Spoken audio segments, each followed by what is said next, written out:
This is what we call outstanding guest work. Good to see you, Shaq. How are you, sir? Good to see you. Tell the young lady who did the promo that she didn't announce me properly. And that is, how should you be? Should I get a pen to take this down? No, it's only one word. Okay. Legend, Shaquille O'Neal. Okay, so let me make up for it again. If you want, if you don't mind, Don Bowie, take my single if you don't mind, so I can do this, bro. Ladies and gentlemen, back on the Rich Eisen Show, legend Shaquille O'Neal. Oh, hey, Rich. Sir. Hey, man. Hey, How are you? Good to see you. What's going on? What's up, brother? Good to see you. Oh, by the way, did you see at the bottom of your screen right there? We've Chironed you properly now. It just says legend underneath you right there. That's what we got. Thank you. You're welcome. Hey, any we take requests. It's basically what I'm saying. I know you do, brother. Good to see you. Hey, it's really great to see you and Inside the NBA on ESPN. Obviously, we're biased because we are too with Disney Plus and the ESPN app. But it's great. It's the show. I'm seeing the show. It feels like it's the same exact show that I've come to know and love, and we all have. How does it feel to you, sitting on the set there? It feels the same. Same people in the building, the camera people, the runners, production people, TK, Fiorello, and it was nice that we can keep the guys together. You know, that was my whole thing. It would have been weird working away, not from Chuck and Kenny, but from Ernie.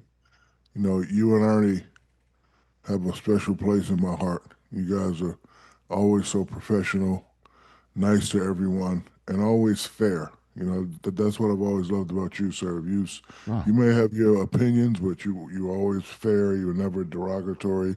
You never show favorites, and that's why I have a tremendous amount of respect for you. That's why anytime you want me to be on your show, I will always be on your show. You know I love you. You know I love your wife. So, you know, I was more concerned about being separated from the great Ernie Johnson. Well, first of all, I'm honored that you would consider me in the same sentence as Ernie, who's as outstanding as they come and one of the greatest human beings on planet Earth. But it just felt like, again, comfort food, you know, for me to sit down and watch Inside the NBA. Certainly when, you know, the show was in peril. You know, I just didn't know what was going to happen. And it's the same show. It's the same thing. And but it's as good as ever on top of it. You know what I mean? Well, thank you. I think the ESPN executives did a great job when they came and met with us. They said, we're not going to bother you. And I said, what about when Chuck talks about San Antonio women? He's like, well, we'll deal with that when it happens, but we're not going to bother you. We're not going to micromanage you guys. And, you know, it's pretty much going to be the same show. So, you know, shout out to Craig Berry and all the guys at the TNT that fought for, you know, keeping it the same. Because I'm looking at all the other shows. They're not even close. Well, I mean, two things. They're not even close. Okay. You can't say it, but I can. Well, you have every reason to crow about it. I mean, the Emmys are on the shelf, that's for sure. And again, the only thing that was different is that you seem to have a little bit more hitch in your giddy up. We saw a side of you in the opening show as you were trying to get up to the board that we just saw all of you.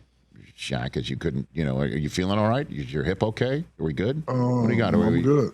Okay. I'm good. You know, just getting older. But I'm good, brother. Just want to make sure that's all good there. I am good. Okay, good. And plus, you know, in terms of Chuck talking about San Antonio, only thing you can talk about is them. They're 5-0 for the first time. I couldn't believe that stat when I heard that. I thought that they'd had to have been 5-0 under the Admiral or Duncan or any of the Pop teams, but they're 5-0 for the first time. Right. Listen, they're playing great. Wemby is redefining what a big man can do. You know, Joker has already redefined what big man can do, but Wemby's taking it to a different level, dribbling between his legs, stepping back, looking like Kevin Durant. He's playing some excellent basketball right now, and I'm happy for him. I'm happy for the San Antonio organization. What would your counsel to him be about a full 82 season, and how? What would you tell him about that? I would tell him to pace himself. You know, Phil Jackson, and I don't know how he did it, but the 3 years we won in a row, he would come in at times and be like, hey, sit these 2 games out. I need you to rest. No parties, no rap videos, no commercials, just rest. But when you come back, I need you to average 40. So, you know, Phil did a great job of you know, managing my game time, my injury time. And he also did a great job of keeping us away from Utah. I don't know how he did it because we always had problems with Utah earlier before he got there. But Right. notice we never played like he rather play Sacramento or San Antonio. So he would come in at times and be like, "Hey, I need you to sit a week out," or "Hey, I need you to average 40 this week," or "Don't practice this week." So he just has to. Like if he gets, like a little freak injury and, he needs to take a week or two off and they lose one or two games, it's fine. Because if they can have some type of home court advantage, that's fine. Like it's no use in trying to go 72 and 9 and, you're playing through knick-knack injuries because you want to be as fresh as possible going into the postseason. Now, that said, and again, we talked about inside the NBA and its greatness. There are other partners that cover the NBA, and in that regard, NBC has Michael as part of their pregame. I don't know if you heard what he had to say about load management when he was talking to Mike Tirico earlier this week, saying, I didn't need load management. I don't want load management. I want to play every single game. What's your 2 cents on that subject matter, Shaquille O'Neal? I wanted to play every single game also, but a lot of times I had like knick-knack injuries, and I was better served to the organization playing at a super high level, and a lot of times when you get these knick-knack injuries, it just kind of like slow you down a little bit, and me being slowed down, like me being a regular Shaq was not good for anybody. But listen, you can never dispute what the greatest player of all time says. He wanted to play, and he did play a lot of those games, and his formula worked for him. But when I can get like 2 games rest and take my anti-inflammatories and then come back, like every time I came back off an injury, I was super fresh. Okay, so before we get to also the matter at hand, you're here as a partnership with Lilly, and we'll explain about what you're doing with this this health organization. The best team in the NBA, do you think, is who right now, and will they be the best team in the NBA at the end of the season? Shaquille O'Neal. Best team in the NBA. I still got to go with OKC. They're the champs, and they're going to continue to be the champs until somebody knocks them off. But Spurs are playing well. Denver's playing well. A lot of teams are playing. Philadelphia's playing well. But we always, you've been a fan for a long time. You always see these teams, they start off hot. I can make better. I can make a better judgment call towards the All-Star game. Okay, but in terms of what do you think of Golden State? How they're put together this year? What do you think, Shaquille? I love how they're playing. I trust that 5 in the playoffs more than I trust any other 5. Is that so?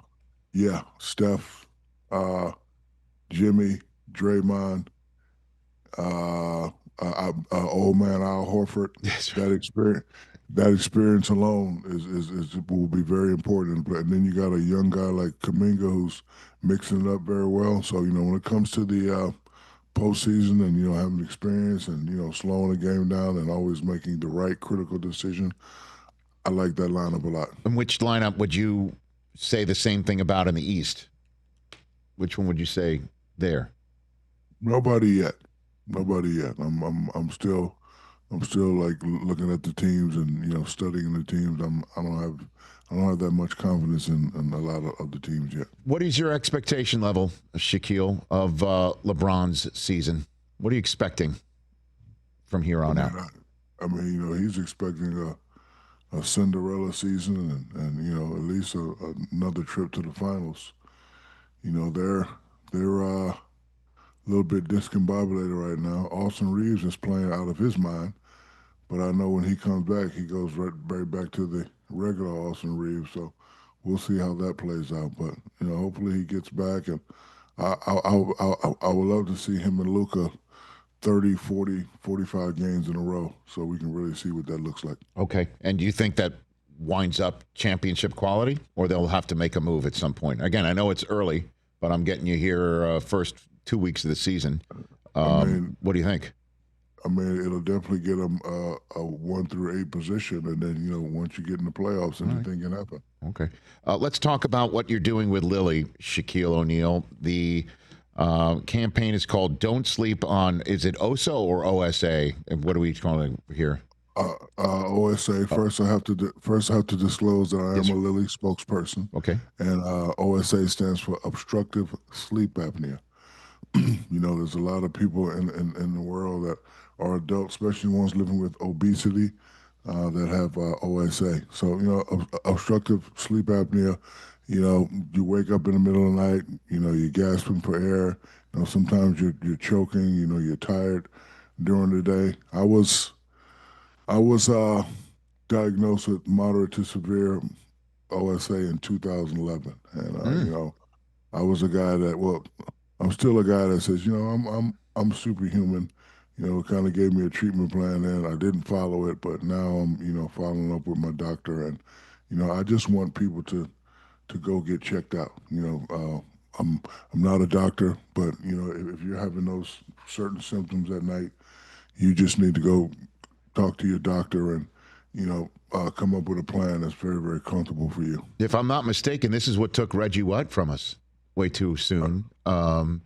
That he had this, and he's no longer with us right now. And I'm straight up with you too, Shaq. I was diagnosed with it as well. I have a mouth guard. I use a mouth guard to try and help me sleep at night. Also, I think Susie was going to kick me out of the house if I kept snoring like Right. I did, Shaq. Right. I had to take measures. Yeah. Again, I encourage people to consult with their doctors and address questions and determine the path, that's right for them. Okay. Shaq, I'm going to hand things off to my Philadelphia 76er colleague over here. What fan of a colleague? Who are you dressed as right now? Now? The Diesel will know this is Jackson Heights' own Mr. Randy Watson in the house. Shaq. Oh, hey, Mr. Randy Watson. Sexual chocolate. They play so fine, Shaq. Don't you agree? Yes, it is, brother. Yes, it is, brother. So, Diesel, I'd like to talk to you about, you being the MD, the most dominant ever. Right now, I'm a Sixer fan, and we have Joel Embiid, and he currently might be the most dominant big man, Oh, stop it. Not counting Wemby and y'all and the Joker. But my question being, Shaq, the Sixers 4-0, they're looking real good. It's obvious that the leaders of the team are now the guards, with Maxey, the young VJ Edgecombe, even with Jared McClain when he comes back from injury. So is there any advice that you would give to Joel about maybe taking a step back and letting the young Bulls do their things, and maybe when there's a time for him to step up and kind of assert his dominance? That's going to be that's the big question at hand when he comes back. Is he going to slow those guys down? It is a way to do both. I remember when Dominique Wilkins taught me 7 points a quarter. So, Joel will touch the ball and, he will have the ball in his hands. But, after you get your 7 points, when you got young guys like that, let him go crazy. He can get, Joe can get a lot of easy baskets if he go to the posts. If he rim runs and just stands in the lane and forces the referees to call 3 seconds, it is a way to do both. But a lot of times he holds the ball and pumps fake and he left and he right and he does all that. So he's gonna have to make a decision. Do I hold the young boys back or do I join in on the party? 7 points. Average 7 points a quarter. Because I don't know if you remember, Rich, when I first got to the Lakers, I was trying to score 50 a half. Uh-huh. And I would actually, kind of, tire myself out sometimes. So he said, brother, 7 points a quarter. 7 times 4 is 28. And then you get offensive rebounds, you get a lot of drop-offs, you get lobs that'll bring you to the 30, 40 range, rather than just getting the ball every time and try to score. Because I know when I would do that, I would, Big Shot Bob and Rick Fox and, guys like that would, eventually be cold. So whenever the double came, I just tried to, keep my guys in ball. But I definitely had to get my 7 points first. Did you pick his brain, or did he just volunteer that information to you that one time? What was that? He volunteered. Volunteered. Dominique, Isaiah, guys like that were mentors to me. And I remember. Yeah, go ahead. Please. I remember when Isaiah pulled me to the side one day and they said, "Hey man, you're gonna be the face of the league. You're gonna have to, straighten up." And I was like, "Yes, sir." Okay. Wow. And also, you're a producer on the new Allen Iverson doc, huh? I saw you in the credits there on Prime Video. I am. You know, I've gotten to know him very, very well over the past couple of years, especially since retirement. And you know, we live in a world now where people can kind of dictate your story, and I just got kind of tired of all the narratives, all the negative narratives about him. So pulled him to the side one day and said, "Hey, man, I would like to, produce a documentary on you and tell your side of the story, because he's very, very misunderstood. But he's the nicest guy, the most respectful guy, but he's also a tough-minded guy. He's going to do it his way, and I kind of feel his pain because I was going to do it my way also." And that's on Prime Video right now. Are you sure you didn't do that because you're both Cowboys fans and you got to rally together right now, Shaquille? Are you sure about that? I'm always be a fan of the Super Bowl champion Cowboys. Oh, did you see that Cowboy doc? That was amazing. Yeah, that was great. I did see that. That was great. Yeah, that was. I did see that. And you see what I just did? I just checked the box because now I can get the paycheck from ESPN because we just talk Cowboys. You know what I mean? I just checked that box here. Right? And how are they doing this year? I haven't. They're looking at them in the standings. Offensively, we're doing great, Diesel. 3-4-1. They're 3-4-1. We'll see what happens. Oh, yeah. Oh, that's excellent. 34-1. Man, we are so good this year. 34-1. Boy, if you just remove one dash, it's amazing what it can do to a record. You know what I mean? Yes. It's amazing what can be done. Shaq, man, great to see you. Love you. Love having you on. Wait. Go ahead, Rich. I know you're respectful, but go ahead and ask me. What am I asking you? What am I asking? What am I asking? About the news, about the devastating news in the NBA that broke. Go ahead and ask me. You can. What's the devastating news about what? You know. Oh no, it's okay. No, go ahead. Go. Shaq has something to say. Obviously. What I give you the floor on. You're talking about what came out with the gambling and all that sort of business, or no? Yes. Okay. You can ask me. Okay. What do you want me to ask? Go for it. I don't know what to even ask you. Like, have you seen it? What's your opinion on it? I saw what you were talking about.